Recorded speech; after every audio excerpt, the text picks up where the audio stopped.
Hey everyone, it's Ankylosaur. I hope you're all doing well. For today's video, I decided to do a deep dive on one of the most controversial cards in competitive Pauper EDH, and that's Oubliette. This is a card that's banned in 2-player Pauper Dual Commander, and in 4-player CPDH, which is what I play. I've heard the full spectrum of opinions on the card. Everything from, it's a black staple, to, it's too slow and expensive, to, it goes against the spirit of the format. So I wanted to break down what the card does, what makes its effects so powerful, and then have a bit of a discussion on what decks might want to play it, and what sort of metagame considerations there are for putting it in your deck. So with that out of the way, let's talk some Oubliette. First things first, let's discuss the text on the card itself. Oubliette was first printed as a common in Arabian Nights, and its text has changed considerably between its original printing in 1993, seen here, and its reprint in Double Masters in 2020. For its reprint, it received functional errata, which means not only was its text box cleaned up to bring it more in line with contemporary Magic syntax, its actual ability was changed to have it function differently under the rules that its original printing did. Originally, Oubliette exiled the creature, aka removed it from the game in old Magic terminology, as seen here on its printing from the Magic Online set called Masters Edition.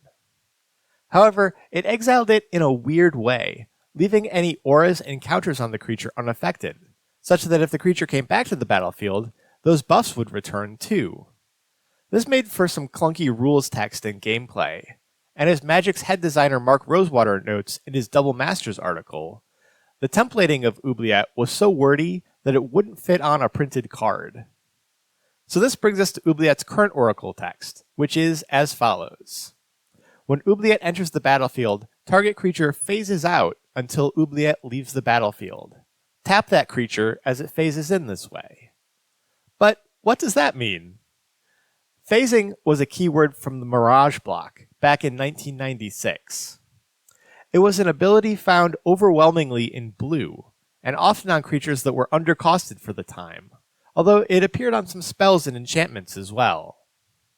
Basically, a phased out permanent is treated as though it doesn't exist anymore until it phases back in. This is different from it being destroyed or sent to exile. The permanent doesn't actually change zones, and any enters the battlefield or leaves the battlefield abilities it or other cards might have won't trigger when it phases out. It just simply isn't there anymore. In the Commander format, this is huge. Consider some popular CPDH commanders.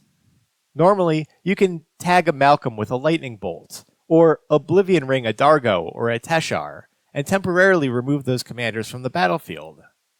However, their owner can put them back in the command zone instead of the graveyard or exile, ready to be recast on a future turn. With Oubliette's phasing ability, though, those creatures never change zones, so their owner never gets the chance to move them to the command zone. They just don't exist until the Oubliette is removed. This means some decks, especially those in red and black that are lacking enchantment removal, might be forced to play without their commander for the entire game, or at least until the player controlling the Oubliette dies. As most decks in Pauper Commander are built around their commanders, this means a well-timed Oubliette has the potential to shut down some decks almost entirely in a way that other removal spells can't. This is where the arguments come from that Oubliette is too strong, or that it goes against the quote-unquote spirit of the format. One of the defining characteristics of Commander is that you always have access to one of your creatures, and can cast it again and again whenever it gets removed. Oubliette is one of the few exceptions to that, as this form of removal skirts the zone change rules that allow a player to easily redeploy their commander later. While the format is full of cards like Stasis Field or Reprobation that can turn off a commander's abilities, those cards still leave the creature in play, where it can die in combat, or to a sweeper, or even to its controller's own removal or bounce spell, which will let them recast their commander and get back into the game.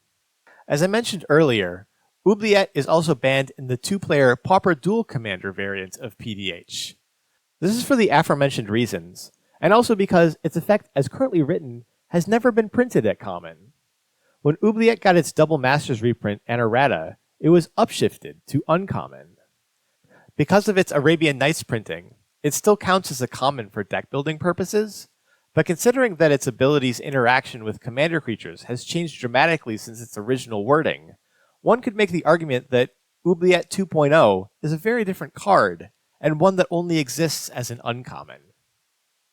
However, there are also compelling arguments on the other side of the coin, that Oubliette, in the competitive side of Pauper EDH, is just too slow and clunky to be playable. While very good against certain commanders that are necessary to a deck's game plan, a 3-mana, sorcery speed, 1-for-1 removal spell is not where you want to be against other creatures, and there are a lot of problematic creatures in the format to deal with. Taking most or all of your turn to answer a pinger creature, or a land untapper out of Gretchen, is incredibly awkward, and as you're not developing your own board, it may actually set you back relative to the rest of the table. It also rarely hits important combo creatures like Peregrine Drake, Scholar of the Ages, or Archaeomancer, which likely won't be deployed until it's time to win the game, meaning the sorcery speed nature of Oubliette isn't fast enough to interact with them. And of course, the trigger can always be responded to with a protection spell like Vines of Vastwood, or a blink spell like Ephemerate, rendering the Oubliette useless. Personally, I think Oubliette is a card that I would almost always include in mono-black control lists, like Sir Conrad or Crypt Rats.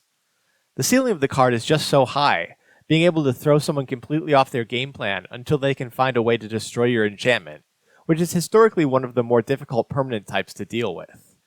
And those mono-black control decks are chock full of ways to stave off aggro from the decks that are going to try to kill you to free up their commander, with Fleshbag Marauder effects, sweepers like Drown in Sorrow, and of course, plenty of spot removal. I've also played it in Vizkopa Guildmage, and been happy with it there. It's a deck that runs basically every mana rock it can, because its late game plan is to fire off one large, mana-intensive turn or two, and drain the table out with huge life gain spells. Having access to all that extra mana means I have the resources to use on a slow removal spell like Oubliette, while also extorting to whittle away the pod's life totals and make them more manageable to drain out later. But if you're an aggressive-based black deck, like Loyal Subordinate, or a combo deck like Disciple of Deceit, Oubliette doesn't really fit with your low-to-the-ground approach to winning the pod. You'd much rather spend your turn deploying additional threats, or setting up combo pieces, because you're not expecting the game to go particularly long anyway. If you can kill the table before they get value out of their commanders, there's no point in removing them. There are, of course, metagame considerations to take into account with this discussion as well. If you're playing in a meta that skews toward mid-range decks that are looking to gain advantage off their commanders, like Azra Oddsmaker or Dina Soulsteeper, Voltron-style decks like Satyr Enchanter, or commander-centric aggro decks like Zada Hedron Grinder or Rasad, and Oubliette can be backbreaking. However, if your meta is all combo decks packing a lot of flicker spells and protection, like Abdel Blue or Gretchen, the value of Oubliette goes down, and you might be better served with an additional instant speed removal spell instead.